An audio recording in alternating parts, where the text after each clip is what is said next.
Yes good morning children's.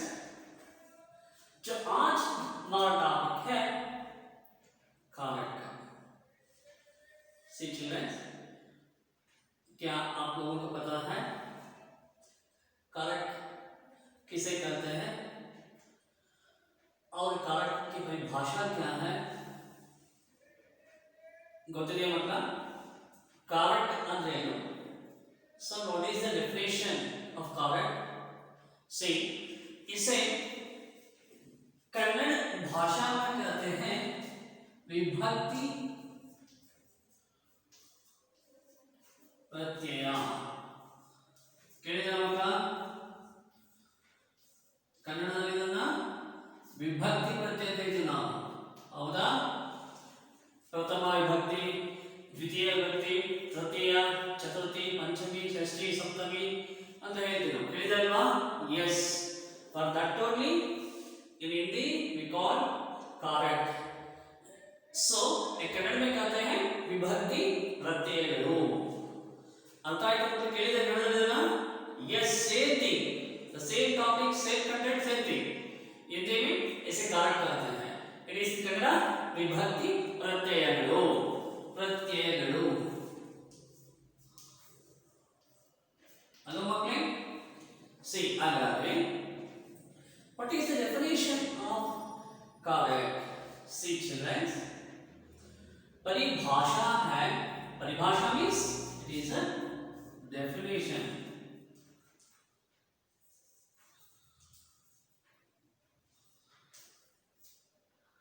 C ಇದರ ಕನ್ನಡದಲ್ಲಿ व्याख्यान ಅಂತ ನಾವು ಹೇಳ್ತೀವಿ. सी संज्ञा या सर्वनाम के जिस रूप से उसका संबंध वाक्य में अन्य शब्दों के साथ जाना जाता है, इसे कहते हैं कारक.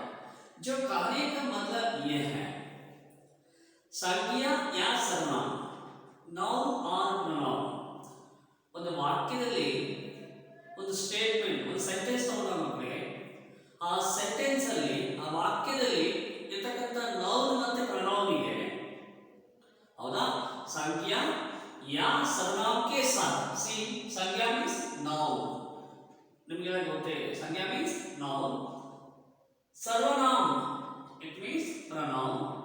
संज्ञा अथवा सर्वनाम के इस वाक्य में बचा हुआ अन्य शब्दों का, सी जिस रूप से उसका संबंध वाक्य में अन्य शब्दों के साथ जाना जाता है. ವೆರಿ ಸಿಂಪಲ್ ನೋಡಿ, ಒಂದು ವಾಕ್ಯ ತಗೊಂಡಾಗ ಆ ವಾಕ್ಯದಲ್ಲಿರ್ತಕ್ಕಂಥ ನೌನ್ ಅಥವಾ ಪ್ರೊನೌನಿಗೆ ಗೊತ್ತಾಯ್ತು ಮಕ್ಕಳೇ, ಬಾಕಿ ಇರ್ತಕ್ಕಂಥ ಶಬ್ದಗಳ ಜೊತೆಗೆ ಸಂಬಂಧವನ್ನು ಜೋಡಿಸ್ಲಿಕ್ಕೆ ಒಂದು ವಿಭಕ್ತಿಯನ್ನ, ಒಂದು ಪ್ರತ್ಯಯವನ್ನ ನಾವು ಬಳಸ್ತೀವಿ. ಅದಕ್ಕೆ ನಾವು ಹೇಳ್ತೀವಿ कारक. ಕನ್ನಡದಲ್ಲಿ ವಿಭಕ್ತಿ ಪ್ರತ್ಯಯಗಳು. सी चिल्ड्रंस, संज्ञा अथवा सर्वनाम. संज्ञा मीन्स नाउन अथवा प्रोनाउन. सी संज्ञा अथवा सर्वनाम के संबंधवನ್ನ, उसका संबंध वाक्य में अन्य शब्दों का, ಒಂದು ವಾಕ್ಯದಲ್ಲಿ ಇರತಕ್ಕಂಥ ಬೇರೆ ಶಬ್ದಗಳ ಜೊತೆ ಸಂಬಂಧವನ್ನು ಜೋಡಿಸಲಿಕ್ಕೆ ಯಾವ ಪ್ರತ್ಯಯವನ್ನು ನಾವು ಬಳಸ್ತೀವಿ ಅದಕ್ಕೆ ನಾವು ವಿಭಕ್ತಿ ಪ್ರತ್ಯಯ ಅಥವಾ कारक ಅಂತ ಹೇಳ್ಬಿಟ್ಟು ಹೇಳ್ತೀವಿ. ನೋಡಿ ಎಕ್ಸಾಂಪಲ್ ನೋಡಿ, ನಿಮ್ಗೆ ಈಸಿ ಅರ್ಥ ಆಗುತ್ತೆ. ಸೊ ಫಾರ್ एग्जांपल, राम ने रावण को मारा. ನೋಡಿ ಮಕ್ಕಳೇ, ಸೊ ರಾಮ್ ನೆ ರಾವಣ को मारा, ಇದು ಒಂದು ವಾಕ್ಯ ಇದೆ. ಸಿ ಸಂಜ್ಞಾ ಅಥವಾ ಸರ್ವನಾಮ, ನೌನ್ ಆರ್ ಪ್ರೊನೌನ್. ಇಲ್ಲಿ ನೌನ್ ಯಾವುದು? ರಾಮ್. ಮತ್ತೊಂದಿದೆ ರಾವಣ, ಯಾವುದು Ravana? Ravana. These two words are naming words. For this we call noun. ಅರ್ಥ ಆಯ್ತಾ? ನೋಡಿ, ಈ ನೌನಿಗೆ ಆಯ್ತಾ ಸಂಜ್ಞಾಗೆ ಸಂಜ್ಞಾ ಶಬ್ದ ವಾಕ್ಯದ ಇತರ ಶಬ್ದಗಳಿಂದ ಅಥವಾ ಇತರ ಶಬ್ದಗಳನ್ನ ಈ ನೌನಿಗೆ it is a one more noun Ravan. ಇದು ಕೂಡ ನೇಮ್ ಆಫ್ ದ ಪರ್ಸನ್. ಇಲ್ಲಿ ಎರಡು ನೌನ್ ಇದೆ ಸಂಜ್ಞಾ ಆಯ್ತಾ. ಈ ಸಂಜ್ಞಾ ರಾಮ ಮತ್ತೆ ರಾವಣ ಎರಡು ಶಬ್ದಗಳು ನಾಮಪದಗಳು. Both these words are noun naming words. ಓಕೆನಾ? ಅರ್ಥ ಆಯ್ತಲ್ವಾ? ನೋಡಿ, ಹಾಗಾದ್ರೆ ವಾಕ್ಯದಲ್ಲಿ ಇರ್ತಕ್ಕಂಥ ಬೇರೆ ಶಬ್ದಗಳು ನೋಡಿ, ಇಲ್ಲಿ ಮಾರ ಅಂತಿದೆ ಹೌದಾ. ಈ ಶಬ್ದದ ಜೊತೆ ನೌನಿಗೆ ಸಂಬಂಧ ಜೋಡಿಸ್ಲಿಕ್ಕೆ ಯಾವ ಶಬ್ದ ಬಳಸ್ತೀವಿ? ಸಿ. ಇಲ್ಲಿ ಎರಡು ಪ್ರತ್ಯಯ ಇದೆ, ಒಂದು ನೇ ಇದೆ, ಒಂದು ಕೋ ಇದೆ. ರಾಮನು ರಾವಣನನ್ನು ಕೊಂದನು ಅಲ್ಲ ಮಕ್ಕಳೇ. ರಾಮನು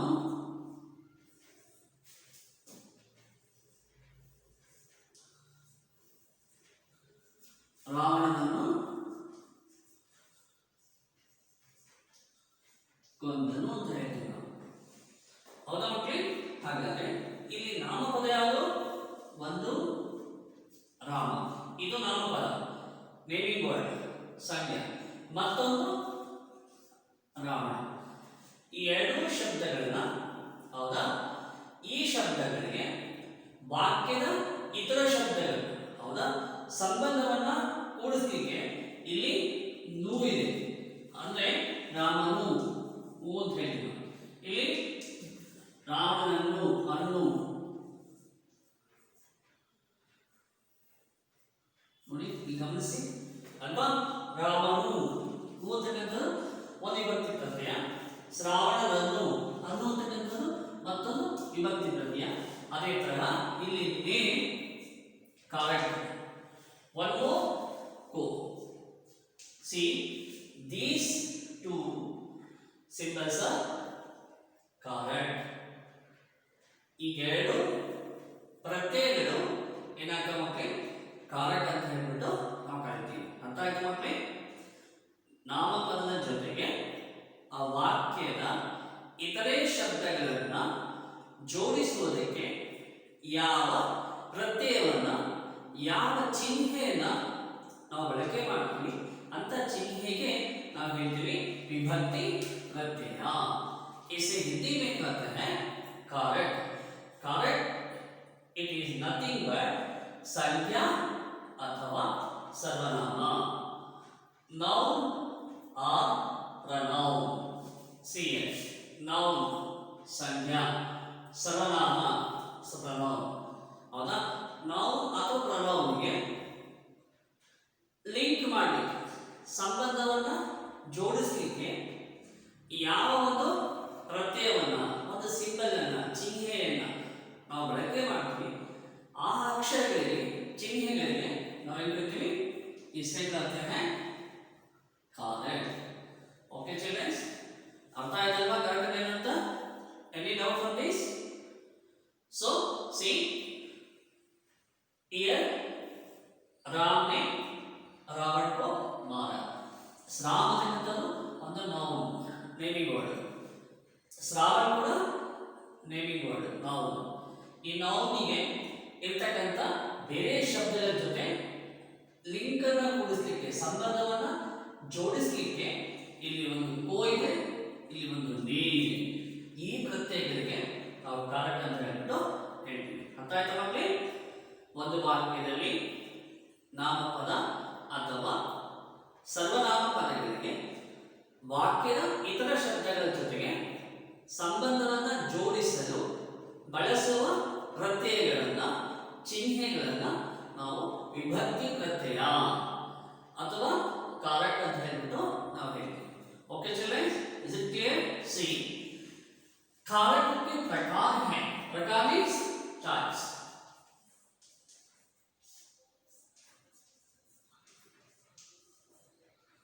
टाइप्स ऑफ कारक. ವಿಭಕ್ತಿ ಪ್ರತ್ಯಯಗಳ ವಿಧಗಳು, ಸೊ ಪ್ರಕಾರಗಳು. ಎಷ್ಟು टाइप्स इदावप्पा ಅಂದ್ರೆ सी कुल मिलाकर 8 प्रकार के होते हैं कारक। 8 ವಿಧ ಇದೆ ಮಕ್ಕಳೇ कारक। से फर्स्ट वन कर्ता कारक, ओके इज इट क्लियर।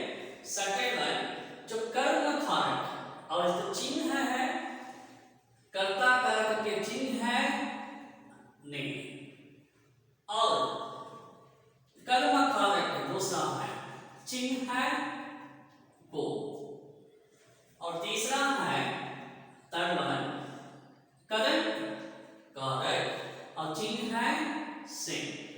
चौथा है संप्रदान कारक के लिए अथवा के वास्ते, के द्वारा, इन्हें बोलते मतलब उसके लिए और इसके द्वारा, उनके लिए और उनके वास्ते मतलब है के लिए, के वास्ते, के द्वारा ಎಲ್ಲ ಕೂಡ संप्रदान कारक चिन्हಗಳು। ओके चलिए, इज इट क्लियर। के लिए, के द्वारा, के वास्ते, बट ನಾನು ಬರ್ತಿರೋದು ಇನ್ನೊಂದು ಬರ್ತಿದ್ದೀನಿ, ಇನ್ನೂ ಬರ್ತಾ ಇದೆ के द्वारा, उनके द्वारा ಹೌದಾ ಅಥವಾ उनके वास्ते, ಅದಕ್ಕೋಸ್ಕರ ಹೇಳಿದ್ದು के लिए, के द्वारा, के वास्ते।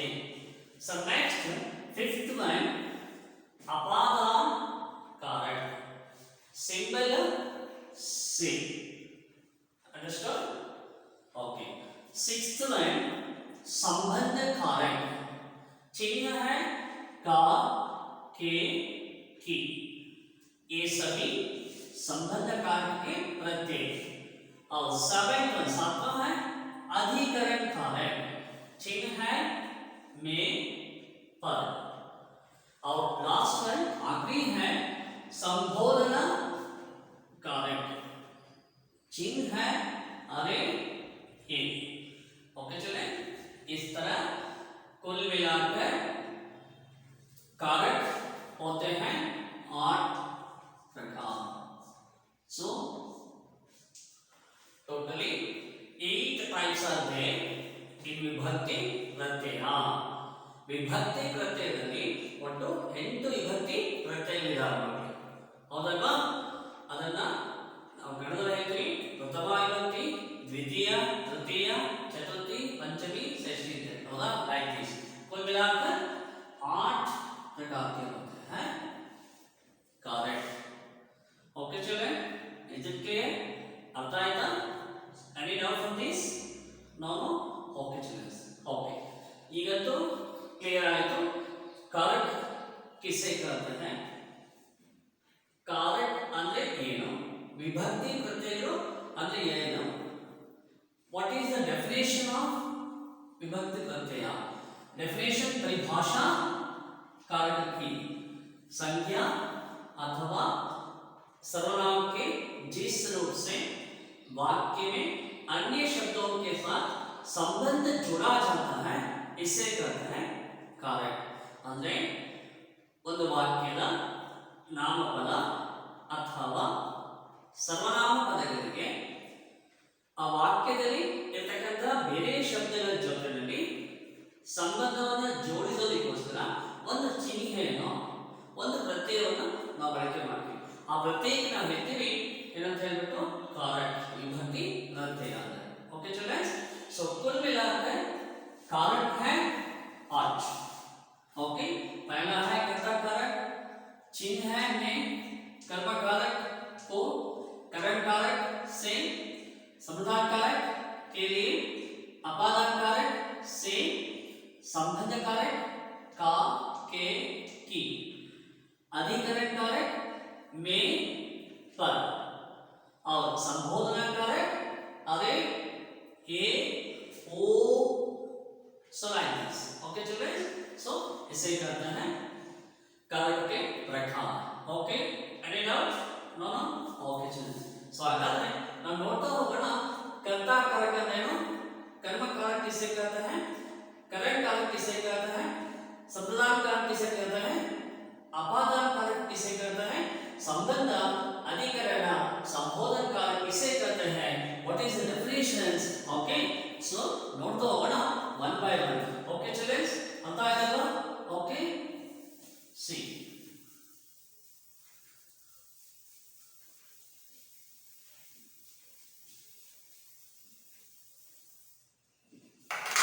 इनमें से पहला है कर्ता का, first one cover.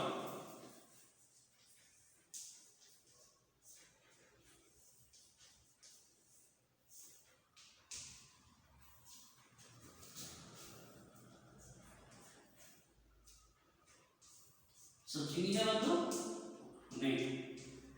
Okay children, कर्ता कारक ಅಂದ್ರೆ ಏನು? ಯಾವುದಕ್ಕೆ ನಾವು ಹೇಳ್ತೀವಿ? See, जीसस ने या इससे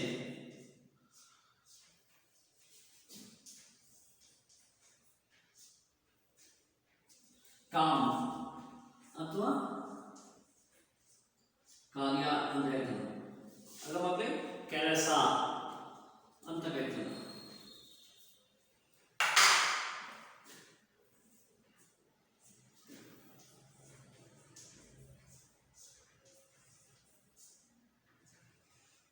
करने का बोध हो रहा है.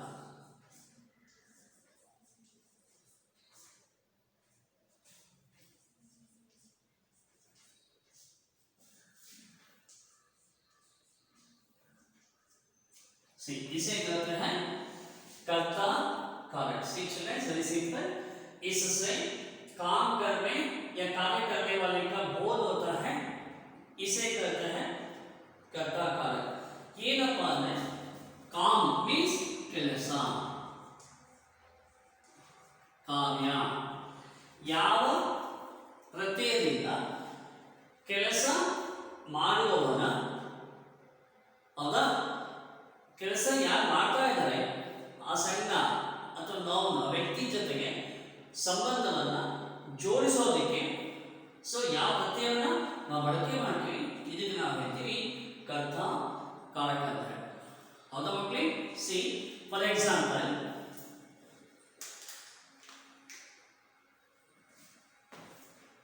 ಸೊ ಉದಾಹರಣೆ,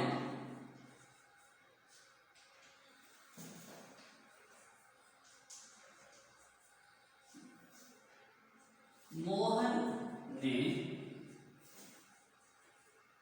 सुरेश की मदद की.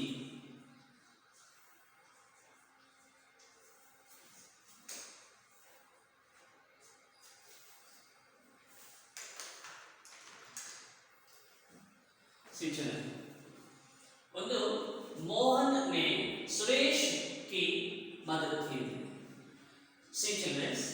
ಮೋಹನನು ನೇಮೀಸ್ ಮೋಹನನು ಸುರೇಶ್ की मदद ಮೀನ್ಸ್ ಸುರೇಶನಿಗೆ ಸಹಾಯ ಮಾಡಿದನು ಅಂತ ಹೇಳಿ. ಇಲ್ಲಿ ಕಾಮ್ करने वाला, ಕಾಮ್ ಮೀನ್ಸ್ ಆ ಕೆಲಸವನ್ನ, ಇಲ್ಲಿ ಯಾವ ಕೆಲಸ?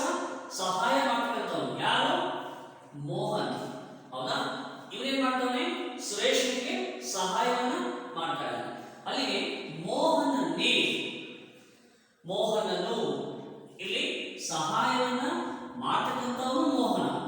ಇವನಿಗೆ ಆಯ್ತಾ ಈ ವಾಕ್ಯದ ಅನ್ಯ ಶಬ್ದದ ಜೊತೆ ಸಂಬಂಧವನ್ನ ಜೋಡಿಸೋದಕ್ಕೋಸ್ಕರ ಇಲ್ಲಿ ಒಂದು ಪ್ರತ್ಯಯ ಮಾಡ್ತೀವಿ, ಈ ನೇರ ಪ್ರತ್ಯಯ. ಹೌದಾ? ಸೊ इसे कहते हैं कर्ता कारक. Is it clear? सी, जिससे या इससे काम कार्य करने का बोध होता है. ಯಾರು ಕೆಲಸವನ್ನ ಮಾಡ್ತಾ ಇದ್ದಾರೆ ಅವರ ಜೊತೆಗೆ ವಾಕ್ಯದ ಇತರೆ ಶಬ್ದಗಳ ಸಂಬಂಧವನ್ನ ಜೋಡಿಸುವ ಪ್ರತ್ಯಯವೇ कर्ता कारक. ಇಲ್ಲಿ ಸಹಾಯವನ್ನ ಮಾಡ್ತಕ್ಕಂಥವನು ಅಥವಾ ಕೆಲಸವನ್ನ ಮಾಡ್ತಕ್ಕಂಥವನು ಯಾರು? ಮೋಹನ. ಇವನಿಗೆ ಈ ವಾಕ್ಯದಲ್ಲಿ ಸಂಬಂಧವನ್ನ ಜೋಡಿಸಲಿಕ್ಕೆ ನೇ ಪ್ರತ್ಯಯ ಅಂತ ಹೇಳ್ತೀವಿ. ಇದು ನೇ ಪ್ರತ್ಯಯ कर्ता कारक के चिन्ह. ओके चलें? Is it clear? So first one over. Okay next, इससे काम अथवा कार्य करने वाले का बोध. ಕೆಲಸವನ್ನ ಯಾರು ಮಾಡ್ತಾ ಇದ್ದಾರೆ ಅವರನ್ನು ಸೂಚಿಸೋದಕ್ಕೋಸ್ಕರ ಯಾವ ಪ್ರತ್ಯಯವನ್ನ ಬಳಸ್ತೀವಿ ಅದಕ್ಕೆ ನಾವು ಹೇಳ್ತೀವಿ कर्ता कारक. Is it clear? ओके चलिए द नेक्स्ट सेकंड वन कर्म कारक.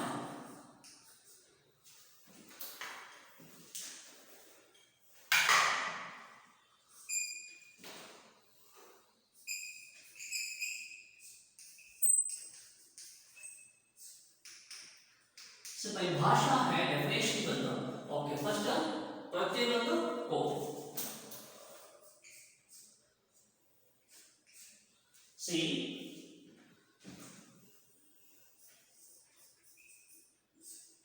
इससे काम या क्रिया अथवा यस काम अथवा क्रिया का फल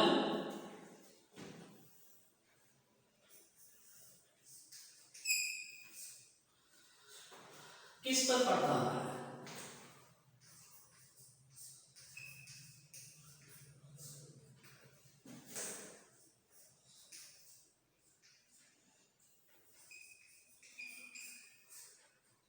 इससे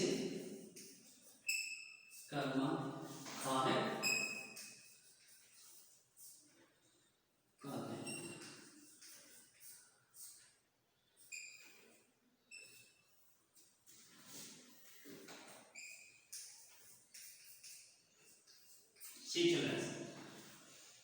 कर्म कारक के प्रत्यय है चिन्ह है को ಇದು कर्म कारकದ ಚಿಹ್ನೆ ನೋಡಿ ಡೆಫಿನೇಷನ್ ಏನಪ್ಪ ಅಂದ್ರೆ काम ಅಥವಾ ಕ್ರಿಯಾ ಕ್ರಿಯೆ ಮೀನ್ಸ್ ಕೆಲಸ ವರ್ಕ್ ಕ್ರಿಯೆ ಕೆಲಸ ಕಪಲ್ ಫಲ್ ಮೀನ್ಸ್ ಅದರ ರಿಸಲ್ಟ್ ಅಂದ್ರೆ ಯಾರ ಮೇಲೆ ಆ ಕೆಲಸ ಆಗ್ತಾ ಇದೆ ಅದರ ರಿಸಲ್ಟ್ ಯಾರಿಗೆ ಅದರ ಕ್ರೆಡಿಟ್ ಯಾರಿಗೆ ಹೋಗ್ತಾ ಇದೆ ಯಾರ ಮೇಲೆ ಆ ಕೆಲಸ ಆಗ್ತಾ ಇದೆ ಹೌದಾ ಸೊ ಕ್ರಿಯಾ का फल means result of the work so किस पर पड़ता है सो इसे कहते हैं कर्म यार मेरे कैसा आगे फॉर एग्जांपल सी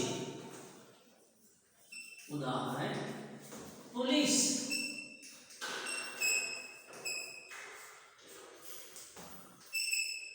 ने चोर को पकड़ा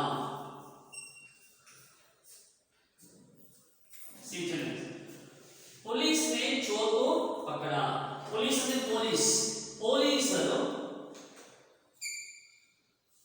पोलिसರು चोर मीन्स ಥೀಫ್ ಕಳ್ಳನನ್ನು ಹಿಡಿದನು ಆ ಕಳ್ಳನನ್ನು ಹಿಡಿಯೋದು ಕೆಲಸ ಅಲ್ವಾ ಮಕ್ಕಳೇ ಏನು ಕೆಲಸ ಆಯ್ತು to catch the thieves to catch means ಆ ಕ್ರಿಯೆ ಆ ಕೆಲಸ ಯಾರ ಮೇಲೆ ಆಯ್ತು ಎಸ್ चोर पर चोर को सी आ क्रियेय फल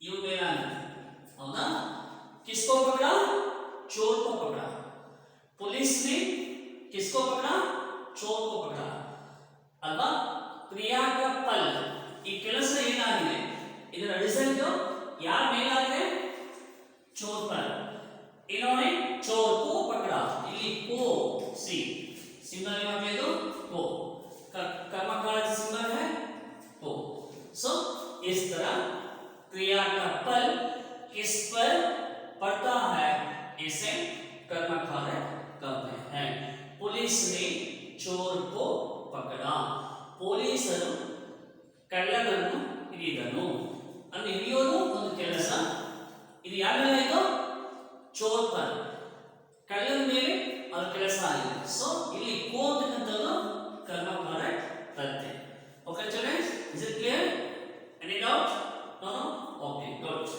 सो हाಗಾದ್ರೆ second one is over okay children so remaining ಏನಿದೆ so third fourth fifth sixth seventh eighth ಇದೆಲ್ಲ ಕೂಡ सो ನಾವು ನೆಕ್ಸ್ಟ್ ಕ್ಲಾಸ್ ಅಲ್ಲಿ ನೋಡ್ತಾ ಹೋಗೋಣ okay children is it clear okay thank you children